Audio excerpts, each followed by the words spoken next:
Imana rero yo mu ijuru ntiyabitebeje. Imana yaciye ikora igitangaza, ikirakora igitangaza, irakora nk'Imana. Zanaga wa mupfumu yari yagize ngo nizo zironka umwana, ca ndafata ndazibatura ndazikurayo, ca ndazoza, ca ndazitekamo.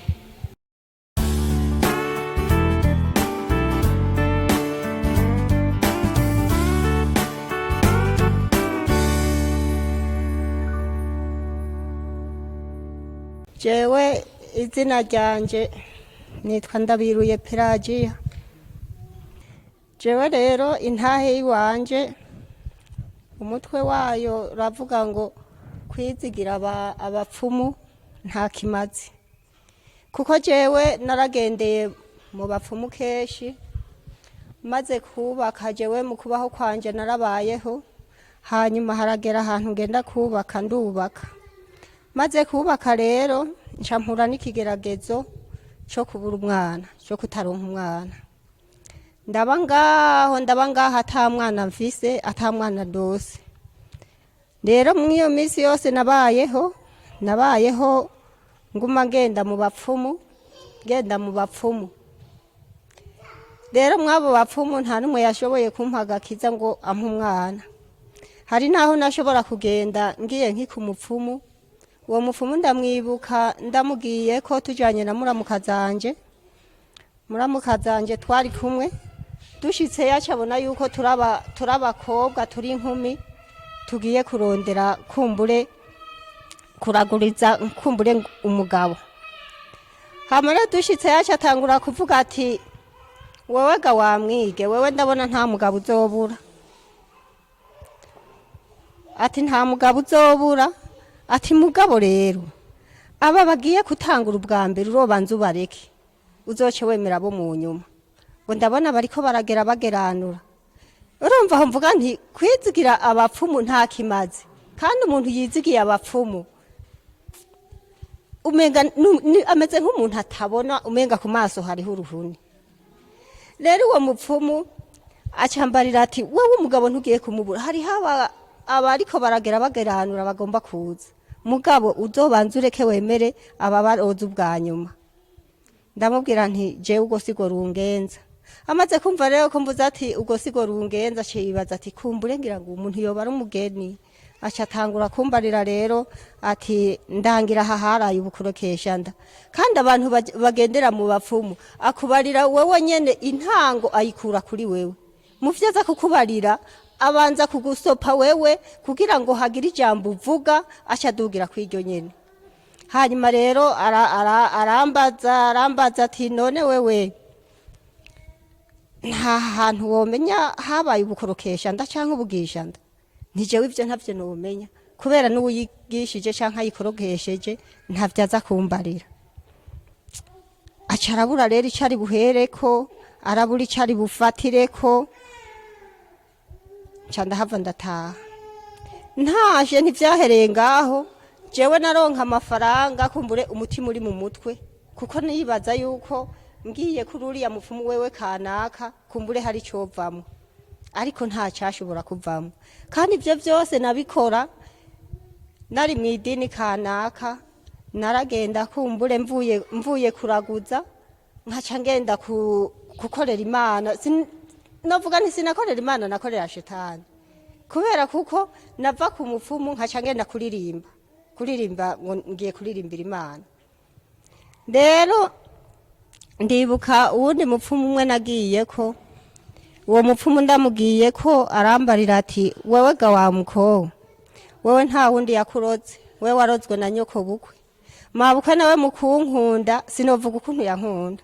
Yarankunda gose akankunda, kandi nkabona yuko ababajwe nuko ntarose umwana. Arambarira ati wewe nta wundi yakuroze atari nyoko bukwe.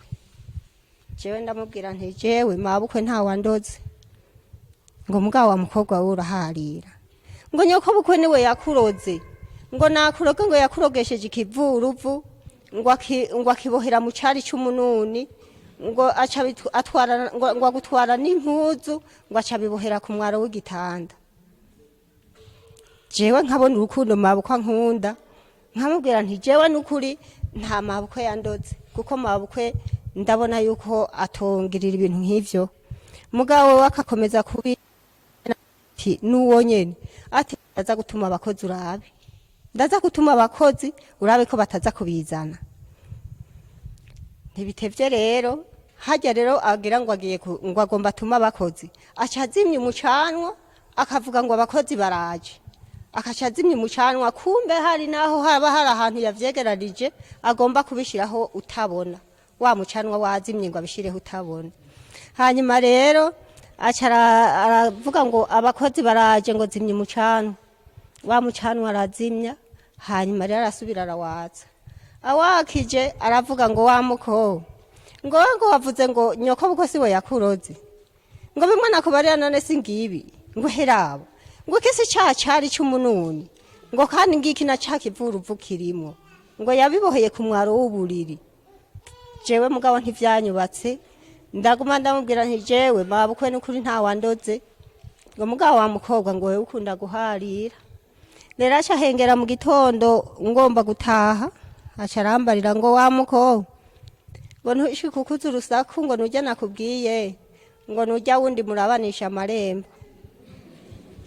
urumva abazi wacu ngira ngo nurugo ruru kwagonyene nurugo kumbure ruri hubu ico gihe ntagwariho ngo nujya wundi murabanisha amarembo jewe rero ncandataha ntashe ndabanga ariko naho nyene ntivyahereye ngaho narasubiriye ndagenda kuwundi mupfumu ndibuka uwundi mupfumu nyene nagiyeko uwo mupfumu ndamugiyeko urabona uja kuraguza agenda mu kagoroba turagenda ho hari hakurya y'uruzi ntihari na hafi dushitseyo dusangana umukecuru umukamakari atagira n'umwana aho abantu rero tutabona abantu batabona kumbura abantu bagendera mu byaha batabona urumva n'umuntu atagira n'umwana mwakiriza umucanwa mugabo je ngiye kumurondera ku mwana none yo butanga umwana we ntabanze kumwiha ntabanze kugira ati jewe mbanze niha umwana mukono muhanaka mbanze niha umwana avomera amazi canke nyakiriza umucanwa turagenda maze gushikayo dushikayo nyene mu kazangazanga ntihabona shitseyo aca bari jewe mba umwana ndahaca umukurira kuwo mupfumu uwo mupfumu aca arambarira ati ehe wa mukobwa agenda uronga ivyo bijumbu ndagenda ndakira vya bijumbu sinzi n'iyimyongiri ndagenda ndayerere pfo sinzi ahantu mbonye ibiziba mpfa kuva yangamwo ndaduga nduze ngo nonaga wa mukobwa ntiwocanira ivyo bijumbu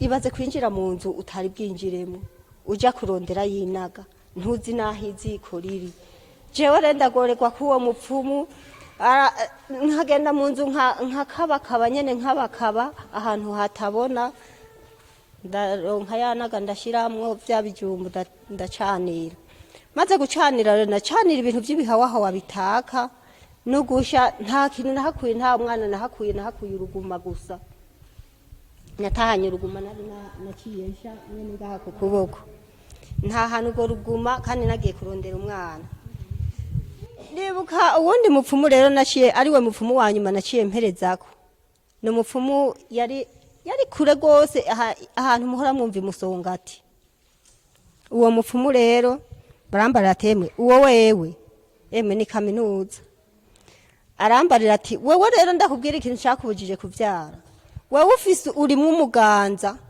uwo muganza rero agomba mariba ndugura inaga zibiri ndagenda mu isoko ndagura inaga zibiri aca arimba ikinogo arimba ibinogo bibiri aca aterekamwo nyanaga zanaga ziteretsemwo aca azuzuza amazi aho rero ngira ngo mu nzu hoho sinokubwira ngo nari nkironka honca ibintu yaradondekanije mu nzu arubaka ibintu mu nzu eka ntokubwira rero Yesu arateba rero Yesu ati aranyiyumvirako Yesu rero amaze kunyiyumvirako ndabwira mabukwe nti jewe rero sobanurira ibintu by'iwanje jewe ngomba ngende kwihana mabukwe ntiyantebeje acaragenda arabindabira mugabo yabimpaye yabimpaye eka mbona yuko atamerewe neza. Amaze kubimpa rero nca ndagenda n'Inyakarambo nta naho twari narinzi, nta n'ahandi hantu basengera urusengero rwari Nyakarambo gusa. Nca rero ndabwira muramuka zanje nti rero uraza tugende kwihana. Yamara inkuru y'umwana isubira inyuma, twagiye ahantu mu nama. Tugiye mu nama rero hajya Yesu ahamagara kwishi, tugiye mu nama baca baravuga ibintu bidutera ubwoba, bintera ubwoba jewe. Naho wumva nagenda kuraguza, jewe nari mfise ubwoba, nti jewe nzohava mpfa mviriye mu vyaha. Nca rero uwo turagenda rero tugiye ngaho mu nama, bati umunsi munaka rero umuntu araho kwirarira. Nca numva ubwoba rero, wari umunsi wa gatandatu. Nca ndataha ndabwira muramuka zanje nturazi, bavuze ibi n'ibi mu nama, none turapfuye tugira tugwe mu vyaha, ningo tugende hewe tugende kwihana. Atego mingo tugende. Bukere kuwa Mungu tuca turagenda n'Inyakarambo ntaho tuzi, twagiye ahantu Imahonda kurondera y'ahantu hari y'umukizwa, niwe yatujanye. Atujanye rero tuca turihana. Tumaze kwihana rero, jewe nari ngiye kwihana kugira ngo jewe numva nti jewe nta mwana Imana yangereye, kimwe gusa je noronka ahantu mba nkagumaho, jewe ntaba nkija ku bapfumu. Rero tuca turagenda turihana, abantu bobo babonye twihanye baca bafata yuko ngo twagiye kurondera umwana. Mvuyeyo aho kuwa Mungu nca ndagenda ndabwira mama jewe rero nihanye jewe, ataho ntubesha wagiye. Ni jewe nagiye, ati none urosubirayo ryari? Ntibatubwiye ko turosubirayo kuwa kabiri, atema ati ntusige. Mama tuca turajana rero kuri uwo wa kabiri, nawe nyene aca arihana. Amaze kwihana rero, abantu rero ngo babone tugiye, bakaduka bakadutwenga rero bakatwenga ngo mbega murabona ngo umukobwa na nyina ngo bimirikanije ngo bagiye ngo kurondera abana. Ngweme ngo muraraba ngo bimirikanije ngo bagiye kurondera ngo abana ngo hari Nyakarambo. Ngweme ngo iyo wumva ngo turoshima ngo ko basenga ngo nibasenga ngo akaronka umwana. Imana rero yo mwijuru ntiyabitebeje.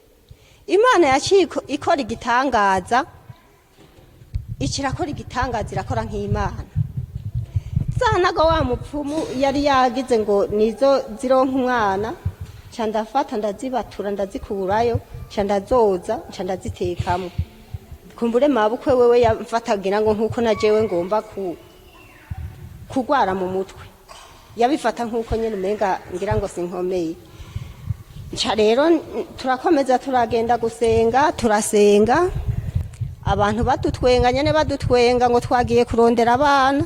Jewe mugabo nkagira nti jewe nopfa kubona nibereye ahantu nibera nisengera Imana, ivy'abana vyo ndazi ko Imana kumbure atamwana Imana yangereye.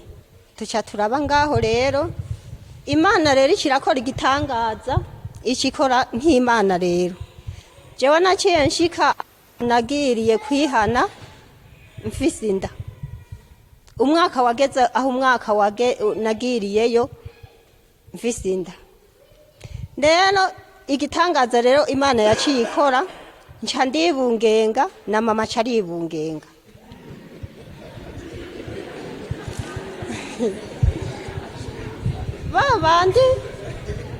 Babandi badutwenga bahora bavuga bati turoshima yuko basenga nibasenga karonka umwana. Hasha haraboneka igitangaza rero, twaciye tugenda rero twimirikanije nkuko batubwira bati muhora muboni muzoraba ingene bagenda bimirikanije ngo bagiye kurondera abana. Imana rero ikirabikora, tuca tugenda twimirikanije twese twibungenze. Imana rero ikikora igitangaza, ikirampa umwana atavuye ku bapfumu, umwana atavuye kwa shetani. Kumbura iyo ndamuronkera kwa shetani ngo nagakiza sinari kukaronka, kuko nari kuguma kumbura nshinze ijisho umupfumu, nari kuguma nshinze ijisho umupfumu kumbure ngo niwazompa umwana naho atawafise. Rero noshishikara kumbure gushinga intahe y'ibintu Imana yagiye inkorera, maze kuronka uwo mwana. imana yaramfashije ndaca mu bigeragezo ntovuga ko murangira ngo umupasitori yahora ngaha we iyo ari kunyaruka kuvyumva gose kuko ico gihe yaransengere gose niwe yanyigishije igice aranyigisha igice hanyuma ndageragezwa mu minsi yose nageragejwe maze kwihana satani acarankurikirana acara umufasha wanje arambarira ati nturosubira kugenda gusenga jewe rero nca ndaba ngaho ndiyumvira nti jewe nukuri ibintu nataye naninze girirwa ubuntu nkabivamwo jewe sinzobisubiramwo ndaba ngaho yambujije yagiye Bujumbura baramubwira amajambo ngo hajya ngo uramuretse rero ngo agume mu baporoti urazi ngo baporoti ukuntu bameze ngo abaporoti hajya ngo bagiye ngo nta bindi bajyamo atari ibyaha ngo hajya ngo bagenda ngo bagiye gusenga ngo bagiye mu byaha ngo barakora ibyaha ngo bakaca basenga ngo bakaca bataha ngo none nawe rero ngo umurekeyeyo rero ndaba ngaho ndatuma ko nyene uwo mukozi w'Imana yanyigisha ndamubwira ndamutuma ko ntijewe bambujije arambarira ati urakomeza ugende ukomeze kwizera turi nyuma yawe turiko turagusengera jewe rero naguma niyumvira nti jewe uko biroba kose jewe sinzoheba ndose ishikanwa nkarirungikana bagenda mama nuwo muramuka zanje bagiye nkaca ndabarungikana nk'ishikanwa ntihe muraza kuntangira ishikanwa rero bakankorera uko bakamfasha bakantangira iryo shikanwa rero igihe kimwe aca rero arambarira ati wewe usubiye kugenda je tuzobonana ndicara ngaho ndavuga nti none je ivyo nataye none ndosubira kubigarukana ati naho utarobigarukana mugabo mbone kugumye ngaho umunsi umwe rero nca njamye mwijoro nca ndarota ndarazirana ngo mbona nasubiye gusenga iyo nahora nsenga ngo nkabona baranyirukana ngo musohore mu rugo ngo kare yari yatuviriye mwiki ndatuntura numva ndababaye gose ndikangura ndamubwira ntewe mwe narimbabaye ati nibiki nijewe nariko ndarota nagiye kusenga hamwe nahora nsenga banyirukana ngo uragenda usenge ndawe ko bakwirukana je sinzosubirayo ko wambujije nzokwicara ngaha muga kimwe gusa ivyo nataye sinzobigarukana atega uricara ngaho ntaco mu nyuma carimvira arambarira ati ego uragenda usenge ndagenda rero ndakomeza ndasenga acarongera arasubira aramanuka amanutse arasubira arandika iketa ati sinze subire kumva wahonyoye inyakarambo hoho ntivyanciye intege naciye nkomeza ngenda arasubira araduga ntiyabaye akimbuza ati wewe wagiriye iki wa kumbure narakubujije hajya wishize ku Mana ukishira mu maboko y'Imana Imana yo mwijuru niyi kugwanirira rero igice kigira kabiri uwo mwana maze kumuronka ndageragezwa gose satani ntiyaretse satani yaciye aguma nyiruka inyuma uwo mwana ndibuka yuko nahora ngenda no gusenga ndamutwaye ntiyayoberwa ko nkojeje ibirenge hajya inyakarambo napfa guseruka hajya ku mashuri uwo mwana yaca yanduruka akarira yaza kuronka amahoro aruko nsubire nshinguye ikirenge ntashe bakambarira hari hakiri ujya umupasitori yashaje Mutama Gwasa rero akavuga ati be mumushirira agatebe hariya ku muryango aroza araguma hariya ku muryango sinegera urusengero iyo yari shetani rero yari yaciguma inkurikirana negera urusengero uwo mwana ngira ngo wamenga ndamutaye mu muriro akarira kugeza aho umutwe umeneka nkaca ntaha rero birakomeza uwo mwana rero nkimwibarutse mu ntita acaheruka ibere yonkeye mu ntita ntashe ntiyasubiye gushira ibere mu kanwa uwo mwana ararira ijoro ryose arararira baramuronderera amata yamaze igihe yonka amata y'inka rero uwo mwana arangora aho hose satani yari aranyiruka inyuma kugira ngo arabe yuko nogaruka nkamusubirako ariko je nakomeje nsenga Imana Yesu aramfasha arampa kwihangana naho nari naramubuze sinigeze niyumvira nti umwana wanje arapfuye, je nagira nti Imana yamumpaye niyavyemera yuko isubira kumunyaka singwana, kuko jewe ntacyo natanze kugira ndamuronke, yo nyene uko yamumpaye niyakenera kumutwarira umutwara. Hanyuma rero ndaba ngaho uwo mwana haragera igihe arasubira, birakunda yuko yonka, bikunze yuko yonka ya mabera caratonoka, ibiguma biraba nk'ibiguma aratonoka, abandi bere hamwe rigwara rigacacuka uku, jeho ryaciye rigwara imbere mwimo kuku, yonse uruguma rukaca rutabuka gose. Uwo mwana ho ntamutaye Imana ishimwe, kubera kuko ariko aronka wamenga ashikiye inyama ya mwene ngaha, ariko ndumira ko uwo mwana ndamwose. Ntivyahereye ngaho, uko nari ngwaye amabere umwana nawe aca toboka umukondo uranka gukira, hajya kayoya kigorora, uwo mwana ivyo munda warabibona, umukondo mu mukondo ivyo munda warabibona, uko uhaca haba umwenge, ivyo munda ukabibona. Aho hose nkomeza kwihangana, mama nawe nyene kubera yari yakijijwe arabwira mabuka ati uwo mwana mwamuhawe n'Imana, ntihagire ikintu muri kwandurisha uwo mwana. Turaba ngaho uwo mwana rero arateba ya mabere, nagenda na akadumu k'amazi, ngiye kwa muganga bakampa amapomade ngasiga kwibere, umwana agomba konka nkaca mbanza koza, ndahamererwa nabi ndahagorerwa. Uwo mwana namutwaye mu minwe amezi 2 arahera, ndamutwara mu minwe. Ndashimira Imana rero ko yamfashije, nkaba naho ibigeragezo vyabaye birebire, ndashimira Imana ko Yesu yafashije ntasubiye mu vyisi. Yesu rero aramfasha ndihangana, uwo mwana ndabaronka kandi ntabakuye mu bapfumu. Ubu rero ndi umumama w'abana 9, abahungu 5 n'abakobwa 4, n'abatabayeho 3. Ndashimira Imana rero ko yagiye imfasha, ikamfasha mu ubwo buryo. Imana yo mwijuru rero nihabwe icyubahiro, abumvise ugushinga intahe kwanje. Yesu nabahezagire.